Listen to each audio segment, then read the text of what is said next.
Over the years, I've heard it all. That us cab drivers love to find traffic on purpose. That we'll intentionally hit red lights to slow the journey down. Or even drive slower to make the meter go higher over time. Well, in this video, I'm going to bust those myths, as well as many more related to our meter and how we earn money in the taxi. Let's go.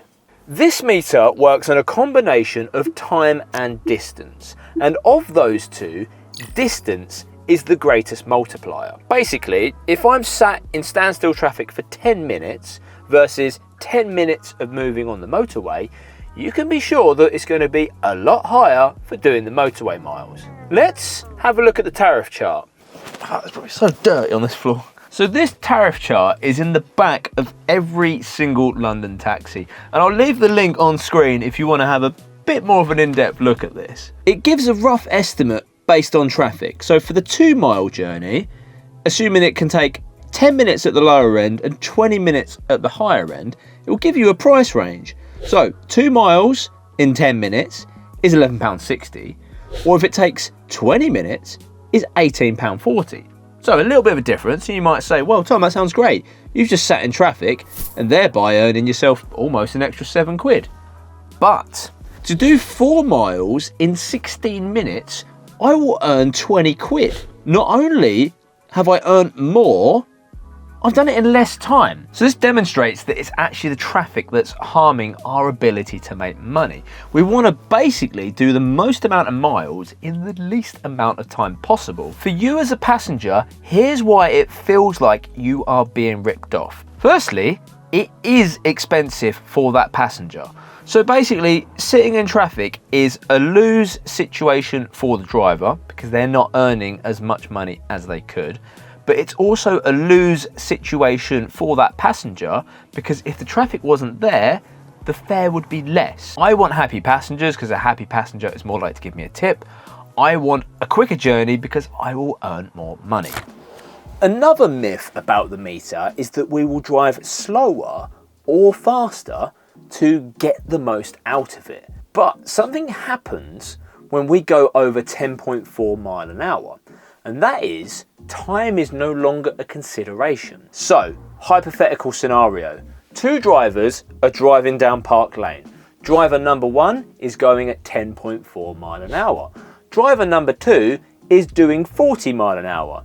Hypothetical scenario, because obviously 40 miles an hour, you get a ticket for that. Now, assuming there is no red lights, no hold-ups, no other traffic, driver number 2 will get to the end of Park Lane before driver number 1.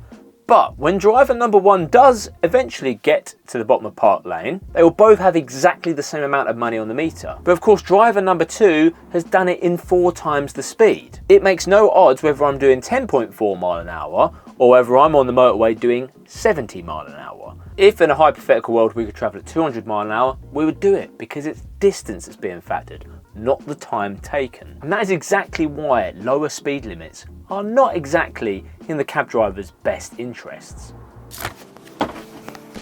The us cab drivers will intentionally hit red lights. Well, see my previous point. As a result of hitting a red light, the journey will take longer. It will add more time to the fare. The relevant analogy here is a restaurant owner. They don't make more money because when their customers are already full, they're not trying to cram desserts down their throats and go, oh, do you want another dessert? No. At that point, they go, right, I want to get these customers out, I want to get some new customers in. And that's the same in the taxi, because remember, our meter starts at £3.80.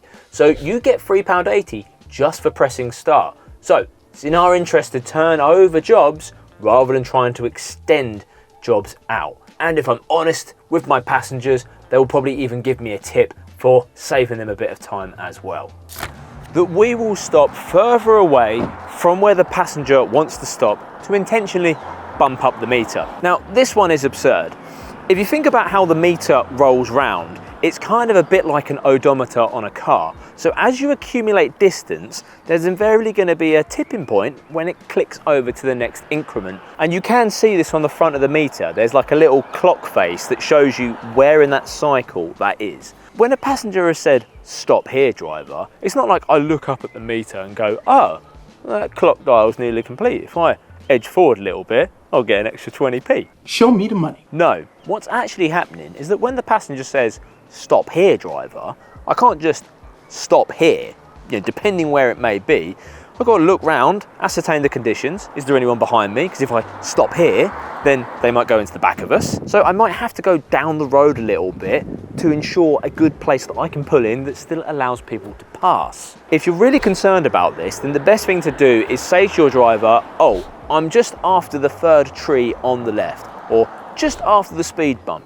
Next to the red car will be perfect, driver." And then that gives us plenty of time to react, slow down, and put you in the place you want to be, providing that it's safe and convenient to do so. More often than not, I could go down one of the quieter streets in Clapham. As soon as that person goes to pay and the payment takes a little while to go through, there's a whole line of cars behind me that want to get past. Before Uber, London taxis were probably the most expensive way of getting around London. Obviously, in comparison to, say, the bus or the tube, the taxi is noticeably more expensive. So it's always had that perception that taxis are the most expensive way to get around London. Then came along something called Uber. In the very beginning, Uber had very cheap rides. I don't even like the term rides because it sounds a bit fairground ride, white knuckle ride, which invariably you'll get in an Uber. But when Uber first came onto the scene, the price of their rides were heavily subsidised by investors. Basically, Uber was taking a huge loss so they can get these real cheap rides so they can get people onto their app. Bloody hell, this driver's going to take me from the West End to the East End for just a tenner. They'll even take me to the airport for 20 quid. However, subsidising fares is not a very good long-term business practice. The whole idea behind having low fares was that it would hopefully mean that everyone would convert over to Uber, and that would render us taxi drivers out of business. Once we're out of business, Uber would have dominant share. They can then whack the prices back up to whatever they would like to ensure they get a healthy operational profit. And of course, throwing the odd legal battle worldwide means that Uber isn't as cheap as it once was. It might seem a little scary, the idea that a meter could spiral out of control, but it's never that drastic. So I made a video where I was in central London comparing the rates of Uber vehicles versus London taxis. And the moral of it was, if you're in super central London and you're just doing short jobs within that area, it's generally cheaper within a London taxi. £6.80, £1 and 6p cheaper. Also, to get a like-for-like vehicle, similar to my taxi, which has roomy, lots of space for luggage, 6 seats, you need to get an Uber XL, which is quite a bit more than just a normal Uber anyway. And within central London, if they're surging for those short journeys in central, it's almost always cheaper to get a black cab. That we are a rip-off or a con merchant. Our tariff, as we saw on that chart earlier on, is actually set by Transport for London. Now, we have a meter consultation, usually every year, whereby our unions will go to TfL with information like the cost of the vehicle, how much petrol costs, and just general operating costs of being a London taxi driver. And from there, it's up to TfL to decide whether this is a reasonable increase or not. And it just seems mad and somewhat delusional that some people have the perception that we are the rip-off merchants. There's nothing I can do. I literally turn that meter on. That price has been set by Transport for London. I have to rent that meter, so I have no influence on how that meter runs. And the way I get the most money out of it is by being the most efficient. I cover the most amount of mileage in the shortest amount of time. Therefore, how can I be a rip-off merchant? Contrastingly, if you look at Uber, they can set their prices to whatever they like. They haven't actually got to be authorised by Transport for London on what they set their rate at. If you jump in my taxi, it doesn't matter whether it's raining, it doesn't matter whether it's a terrorist attack, it doesn't matter if I am the only taxi in town, I can only charge that metered rate. I'm not too sure what is a con about that.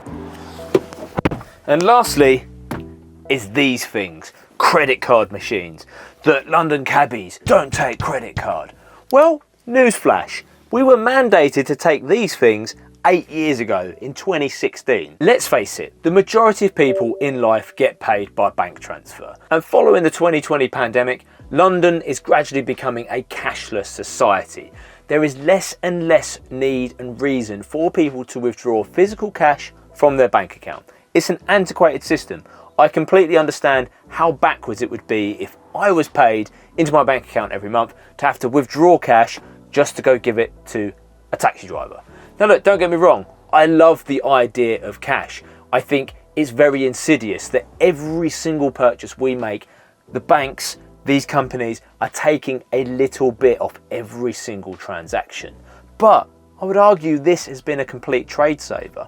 In fact, we have categorical data of this. Taxi journeys went up as a result of mandating credit cards inside of every London taxi. You might be wondering, well, how is that possible to know a comparison before versus afterwards? Well, simple, Heathrow.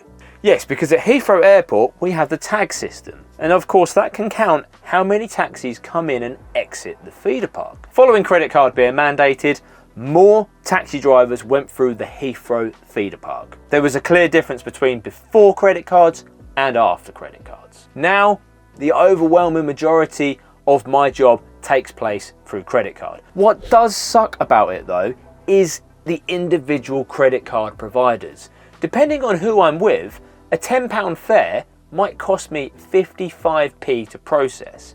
Every single London taxi will take credit card. That's not a problem at all.